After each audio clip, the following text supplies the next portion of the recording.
This week, the world paused to mourn the passing of Pope Francis, a spiritual giant whose influence transcended faith, nationality, and politics.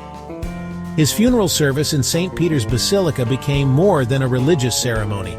It became a rare moment of unity, with world leaders from bitterly divided nations standing side by side. But even as the world reflected, geopolitics marched on.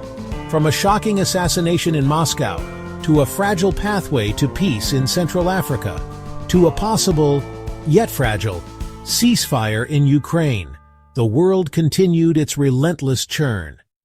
Welcome back to Nexusfeed. This is your weekly global roundup for the last week of April 2025. Let's dive deep into the stories that are shaping our world.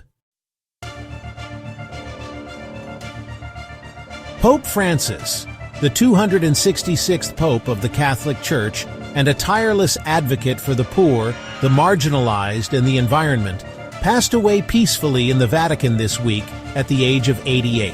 His funeral service, held inside the grand expanse of St. Peter's Basilica, was a scene few thought possible just months ago. Among those attending, U.S. President Donald Trump, Ukrainian President Volodymyr Zelensky, French President Emmanuel Macron, and even China Vice President Chen Qingzhen.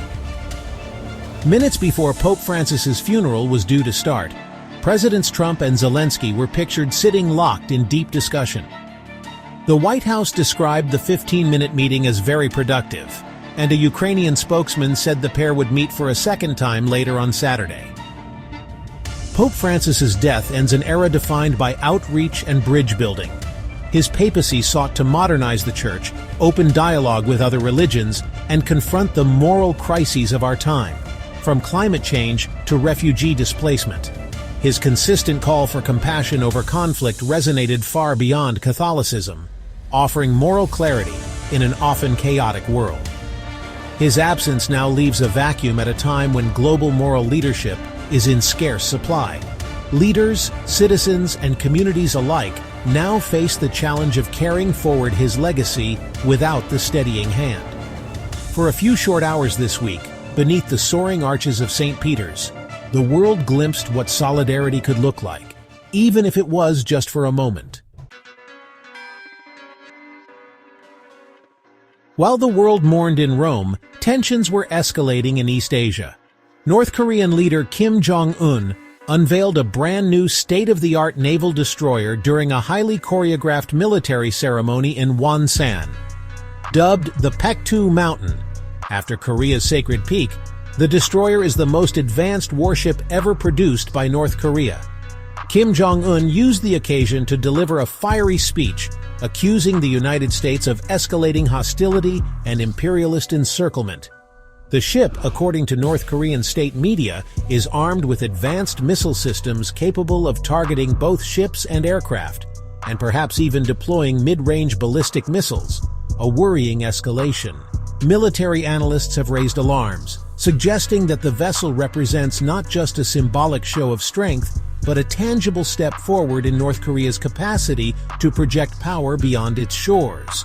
Intelligence agencies are reportedly analyzing whether clandestine technology transfers from sympathetic nations, potentially Iran or Russia, contributed to the destroyer's sophisticated capabilities. While many dismiss North Korea's bluster as theater, this development signals a broader trend, an accelerating arms race across Asia that increasingly draws in Japan, South Korea, China, and the United States. The stakes are growing, and with them, the risks.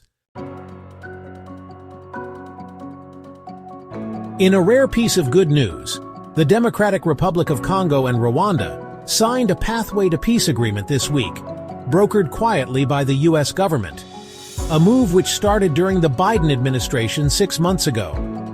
The agreement focuses on de-escalating long-standing tensions over rebel groups operating along their shared border, particularly the M23 movement, which Congo has long accused Rwanda of supporting. Decades of mutual suspicion and proxy conflicts have left deep scars, both political and personal. Key provisions include joint border security patrols, the mutual withdrawal of proxy militias, and a commitment to reopen key trade routes that have been shuttered by conflict for years.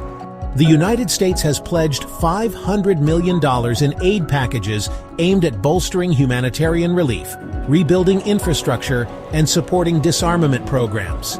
Skepticism remains. Past agreements have collapsed under the weight of mistrust. But new economic realities and increased diplomatic pressure give this deal a fighting chance. If it holds, it could transform Central Africa's future, unlocking billions in trade and stabilizing a region too long defined by instability. The world will be watching closely. In a stunning development, one of Russia's most senior military officials, General Yaroslav Moskalik, was assassinated in the heart of Moscow this week, killed by a powerful car bomb. General Moskalik was a pivotal figure in Russia's ongoing war effort in Ukraine and a close confidant of President Vladimir Putin. Initial reports suggest the bomb was highly sophisticated, leading investigators to suspect that internal elements, possibly rival factions within Russia's own security services, may have been involved. The Kremlin's response was immediate and brutal. Mass arrests, sweeping security crackdowns across Moscow, and an emergency meeting of Russia's Security Council. Putin's government, seeking to project strength, has publicly blamed foreign saboteurs, but behind closed doors, the assassination has reportedly intensified deepening fractures within Russia's elite.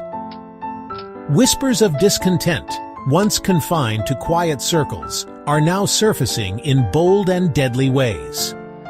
If internal rivalries are escalating to violence, the implications for Russia's political stability and its future course in Ukraine could be profound. In another stunning twist, Russian President Vladimir Putin announced that he is prepared to accept a U.S.-brokered ceasefire agreement for Ukraine. But as always, the devil is in the details. Putin's condition? Ukraine must formally recognize Russia's control over Crimea and the Donbas territories, effectively legitimizing Russia's territorial gains from the war. The Russian leader also said any agreement should lead to long-term peace that addresses the root reasons for the war, a likely reference to NATO expansion. For Ukraine, such a concession is politically radioactive. President Volodymyr Zelensky has repeatedly vowed that no inch of Ukrainian soil will be surrendered permanently. Yet the grinding human and economic toll of the war, now entering its third year, weighs heavily on Ukraine's battered populace. Behind closed doors, American, European, and even some Ukrainian officials are reportedly considering whether a partial settlement, even a bitter, compromised one, could be the least bad outcome. War fatigue is setting in. Western unity, once steadfast, shows signs of strain. For now, talks are expected to continue in neutral venues over the coming weeks. But whether this ceasefire proposal marks the beginning of the end, or just another phase of the conflict, remains an open question. This week captured the full emotional range of the human experience: mourning, fear, hope, betrayal, and the fragile flickers of peace. As world leaders stood together in St. Peter's Basilica to honor late Pope who spent his life preaching unity, the battles outside those sacred walls continued.